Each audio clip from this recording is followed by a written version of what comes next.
So yes, we're on Lent 4. Our theme for this week is Sabbath. And I'm going to begin by reading to you the piece on Sabbath from the book that I've been looking at. How many light bulbs does it take to change a Christian? And this is what it says about Sabbath. In the Genesis account of creation, the crown of creation is not humanity created on the 6th day, but the Sabbath, which was instituted on the 7th day, when even God rested. And we don't imagine he did so because he was tired. Sabbath rest isn't meant to be what happens when our minds and bodies finally give out on us, and stressed and exhausted we drop by the wayside for a bit to draw breath before carrying on rushing around and consuming. Sabbath is the regular rest, deep spiritual rest, remembering God and putting all of life in perspective. So I've been thinking a little bit about this Sabbath thing, and I'm not going to talk for long because Neil is going to be coming and talking to us and showing us his slides. But in simple terms, the Sabbath is a day that we take to recenter ourselves amid the rush of the week, to mindfully change rhythm, to intentionally direct our thoughts towards God. God instituted this day of rest, taking one himself on the 7th day of creation, a day blessed and made holy by him. A day that Jesus tells us in Mark 2 is made for our benefit. In some points of history and in some denominations, we found ourselves serving the Sabbath rather than vice versa. When I was doing my prayer before the 8:30 service, I was in the vestry and something suddenly struck me, which I should have thought of before. So let's take this as inspiration. But I was reflecting on COVID. And before COVID came along, I think we would have been surprised that we could take a rest from things like work, business, church, and that everything would be okay.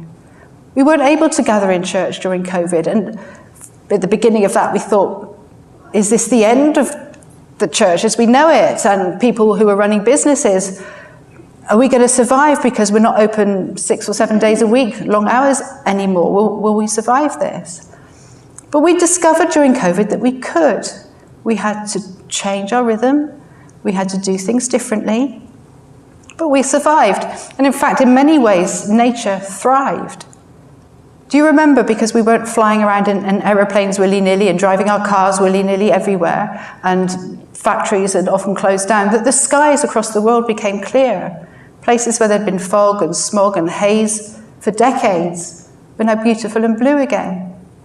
And reports all over the world of animals, creatures, and plants beginning to flourish in places that they hadn't been seen for a long time, just because we'd stopped running around and messing around and doing what we do to the world. Because Sabbath rest extends beyond humanity. It extends to creation, the land, and everything that God has made. It's not and never has been sustainable to overcultivate.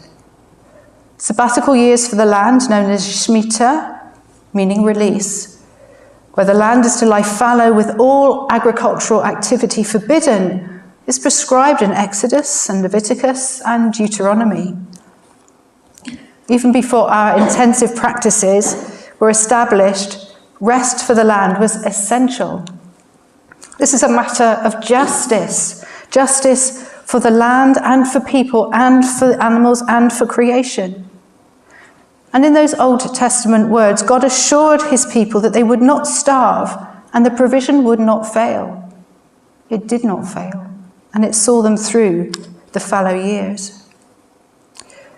Dare we, in today's manic culture, busy culture, dare to bless the land with a Sabbath rest?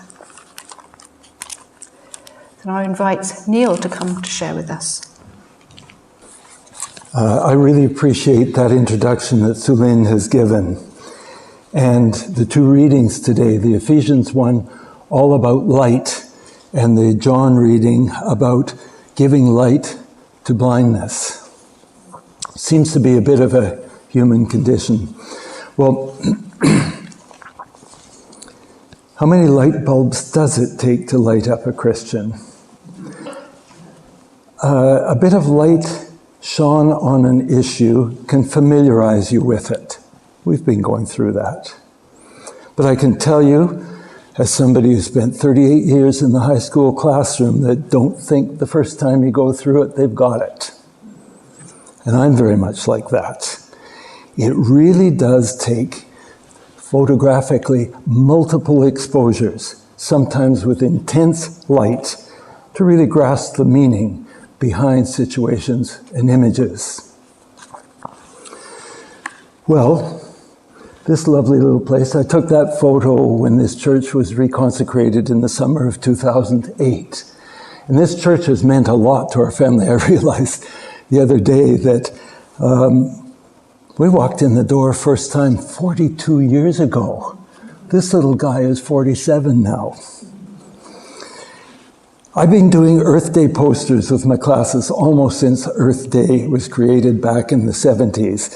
But that was a different way of looking at things. Looking at the Sabbath, which is familiar to every churchgoer, you might wonder, which Sulin pre-explained, why topics like water, waste, and transport would be mixed in. Well, it's deeply rooted in this whole business of lifestyle. Like it or not, members of all cultures learn to behave like each other. That's simply how we function.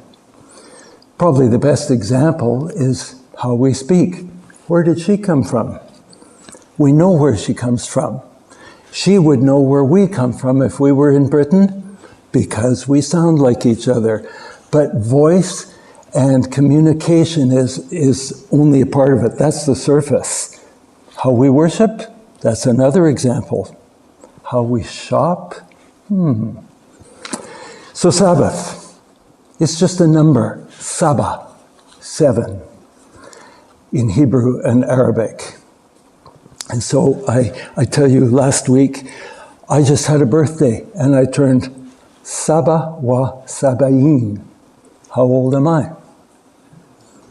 Well, its origin, we know, comes from Genesis and Leviticus, talking about Sabbath for the land.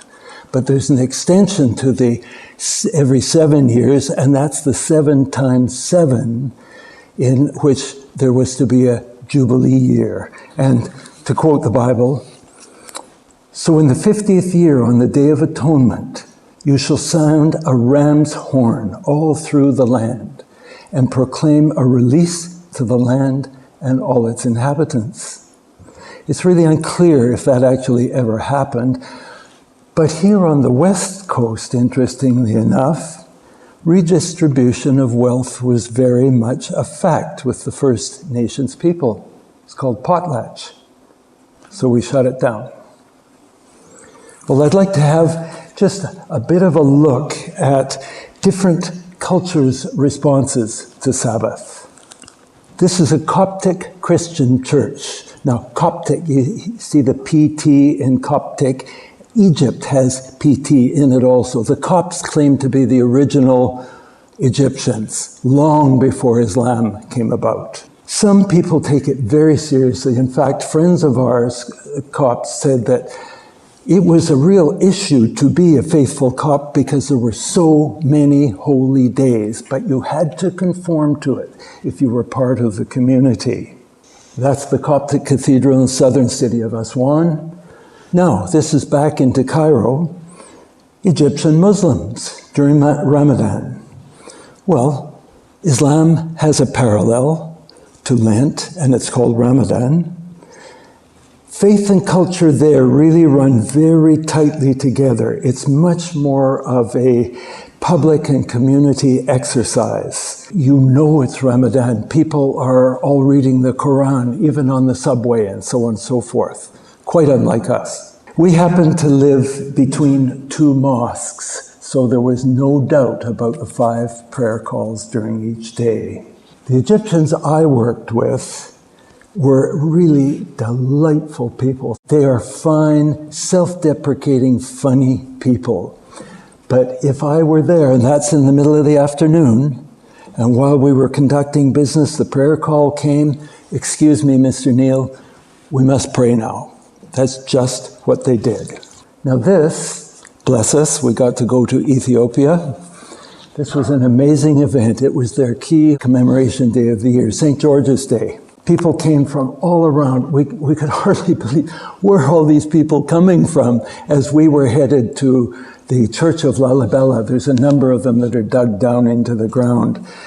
And they were coming for their cleansing ceremony, which is the next slide. A fascinating thing to be part of with all the incense and the sound. It's like we were flies on the wall. They didn't even notice us. Well, humorously, one of the guys there said, the problem with the Orthodox people is they never get anything done. They're always celebrating some occasion. They claim possession of the Ark of the Covenant. The next photo is really the root of the three monotheistic faiths. And they're found, of course, in Jerusalem. This is the Al-Aqsa Mosque. It's on the site of Solomon's Temple, which was first destroyed by the Babylonians about 600 BC, built again and then destroyed by the Romans around 70 AD. Faith and history coexist at the Wailing Wall, and this is the remaining western foundation of Solomon's Second Temple. Tradition is indeed the foundation of Orthodox Judaism and probably most religions. Our son was working with the UN in Jerusalem at this time, and we were there on the eve of Yom Kippur. It's becoming sundown, and everybody has to get home in preparation for that very holy day. The day is the acknowledgement of personal and corporate sin. All traffic comes to a halt. The streets are silent, they flash orange, and this applies to you whether you're Jewish or not. The place is shut down. For the next day, when the Orthodox dress in white. Business carries on for some people, but you can identify an Orthodox. So I'm going to return to Solomon for just a moment. And this is a painting done by one of the best artists who ever lived, Rembrandt. This was how he envisioned Solomon. He's king of Israel at the height of its glory, roughly 1,000 years BC. His silver mines somewhere in Northeast Africa gave him both political and economic power over the then known world. I think Solomon's story is a very short lesson in the history of humanity. We have our ways, and we think they'll last forever. He was given the gift of wisdom, but he was so consumed by his commercial enterprises, he began to ignore some of the basics of his faith. He had marriage contracts with some 700 women to gain control over the land in which they lived. But he neglected his families. So his son Rehoboam ruled harshly, and just in that short 2 generations, the kingdom of Israel was split. I'm tempted to see our almost worship of billionaires as a reasonable parallel. Billionaires have incredible business savvy. You have to respect that. But one of the things that is of great concern to me and others is we're not too sure how much social savvy they have. And you can reflect on a few billionaires on the news. This is Sally McFaig. I recently encountered her writing. She's an American biblical scholar who taught at Yale Divinity School. She died recently in Vancouver. She deserves recognition as the wise woman archetype. The wisdom of Solomon is in her writing.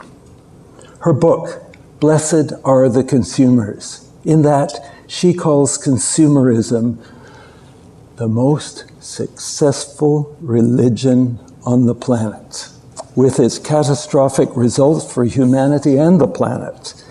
Our insatiable appetites are literally consuming the world as we live way beyond the Earth's global means.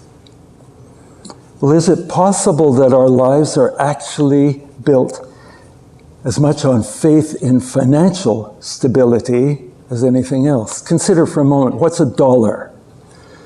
Is it a fact or is it a belief? I've worked with all kinds of currencies, and there are some that's just a piece of paper. But if somebody believes in your piece of paper or your coin, then it has value, even though we might think of it as a fact. The recent collapse of the Silicon Valley Bank in the US probably is a pretty good demonstration of fragility in that belief.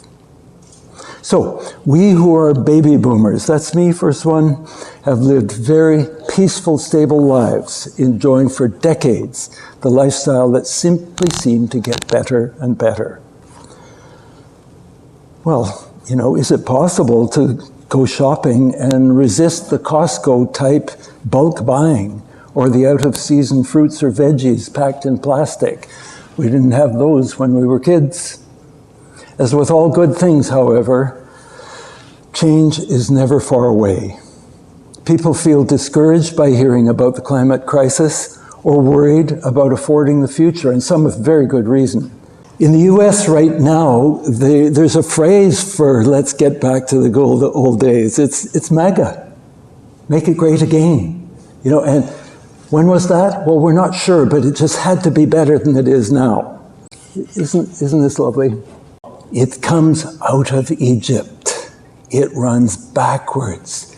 That's how you go back. You put it on your wall and you live. It's Groundhog Day. No, I will say, though, it's just a fun clock. They don't have backwards clocks. But down here, the thing that looks like 7 is actually 6, or Sita. And the V next to it is Saba.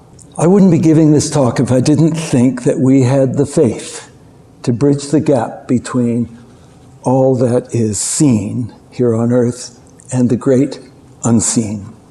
Our energy, effort, and faith will make a difference to the earth in a future that looks uncertain. To quote Brian McLaren, religion itself can become an evacuation plan for the next life because we don't see much of significance in the world around us. Our place, this is Victoria. And I discovered when I tried to help a homeless guy here that there's about half a dozen agencies in town and they're all plugged. But what I love that Sulin and others are really promoting is bridging the gap, trying to close what seems to be widening and widening. Sabbath, as she says, is not just about abstaining. It's about doing also. You don't have to be a person who works there, though we know somebody who did, and it's exhausting. But you can support those people in your own small way.